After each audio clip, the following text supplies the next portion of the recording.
Good evening, Bahamas. Coming up tonight. The Prime Minister responds to that vote of no confidence call from the opposition. The distraught mother of a teenage drowning victim speaks out. Tourism Minister Dionisio de Aguilar talks the possibility of a national lottery.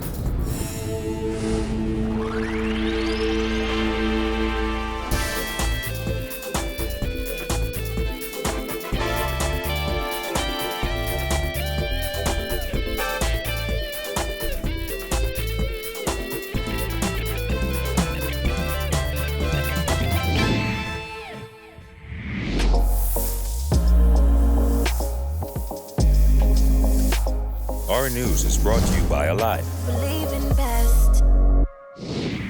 Welcome to Our News, and thanks for joining us. I'm Kyle Joaquin. Topping news tonight, Prime Minister Dr. Hubert Minnis has challenged the opposition to move ahead with a planned vote of no confidence in him.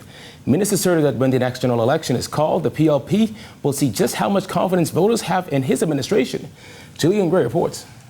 Prime Minister Dr. Hubert Minnis had this response for the opposition leader, who said he's going to call for a vote of no confidence in the Prime Minister. I think it's a good thing. How is it a good thing? I'll expand on that later, but I think it's a good thing.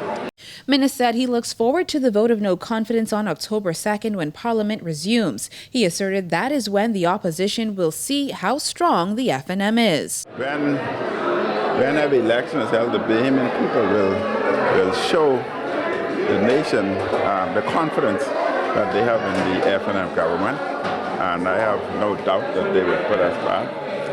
We are on the right track. The economy is growing. People are doing better. And next week, in 2 weeks, at the youth convention, you will hear more about ideas and our vision moving forward. During the PLP convention Friday night, party leader Philip Davis said the opposition intends to move a vote of no confidence in Minnis following the government's decision to lease the town centre mall from then cabinet minister Brent Simonet. Minnis has said Simonet had no involvement in discussions regarding the deal. However, after Simonet resigned from cabinet, he revealed in an interview that Minnis called him and they discussed terms of the lease and how government would get around conflict of interest claims. However, Minnis maintains that the deal was transparent. The beauty about the town cinema, that matter was addressed in Parliament, and you can pull all of what we said, the entire discussions, debates, etc. It was an overt, complete, transparent procedure, unlike the PLP, what they've done in the past. But I need not go down that road. Reporting for Our News, I'm Jillian Gray. Well, the Prime Minister has confirmed that the Water and Sewage Board member who described PLPs as corrupt, homosexual African monkeys remains in place. The opposition has called for the removal of Bennett Minnis, asserting such homophobic and racist rants have no place in Bahamian society in 2019. However, Minnis shied away from fully addressing the matter. I think that was dealt with by many members of my party. I don't think I need to say anything else about it. They've dealt with it. In a voice note circulated on social media, Bennett Minnis threatened to block the road if PLPs returned to Long Island and dared police officers to stop them. Party leaders recently visited the island to pay tribute to Sir Henry Milton Taylor, one of the PLP's founding members. The Prime Minister confirmed that Minnis is still on the WSC board, despite his comments. He's on a board, but that has been addressed, and I don't need to elaborate on that. And Rashad, I know you read the paper, you listen. It's been addressed. In other news, the mother of a 16-year-old boy who drowned on Junkanoo Beach on Monday afternoon is distraught over his death. Jared Hicks tells us the teen was a soccer player with big plans for the future. According to police, it was shortly after 3 on Monday afternoon when a group of young men were swimming in waters off Junkanoo Beach. That's when they say one of the young men became submerged in the water. He was eventually retrieved from the water in an unconscious state. He was transported to hospital, where he was pronounced dead. Family members told Our News the victim is 16-year-old Ethan Miller, an 11th grade student at Brilliant Minds Academy. He was on the table. He wasn't responding. He said, "Mommy's here." He wasn't responding. He would not answer me or nothing. Miller's mother, 48-year-old Valencia Harris, was distraught when Our News visited her on Tuesday morning. She says she was working a job in Westridge when she got the news. He's supposed to be home. What are you talking about? The grieving mother described her son as a funny child who loved playing soccer, a sport he started at the age of 3. He eventually progressed to playing against men. He just finished playing in a tournament, beach soccer tournament. She says while his father was in and out of his life, his soccer coaches at Cavalier Football Club helped to fill that void. He learned a lot from them because they were basically like father figures in his life. Father figures she could turn to in tough times. And if it was like any problems, I called one of them and one of them come and they talk to him. The heartbroken mother says she is bewildered by her son's untimely passing. She says he wasn't in a gang and focused on school and extracurricular activities. During their last conversation on Monday, the teen expressed an interest in getting a summer job. She says his death is unfair. He didn't get to enjoy his life. He didn't get to see the world. I can understand if they'd carry me. You understand? At least he will have an opportunity to see the world and see what's out there for him. But at 16, he's gone. He's gone. He's graduating next year. He's gone. Miller's drowning is the 6th suspected incident of its kind for the month of July. On Monday, a 20-year-old man is believed to have drowned after falling off a jet ski in Hepburn Town, Grand Bahama. Reporting for Our News, I'm Jared Higgs. Sky Bahamas CEO Captain Randy Butler says the airline has lost millions since it was told to stop flying nearly 5 weeks ago. And now he says it appears a guardian angel may be stepping in to bring some sort of relief. We have to work for what we eat.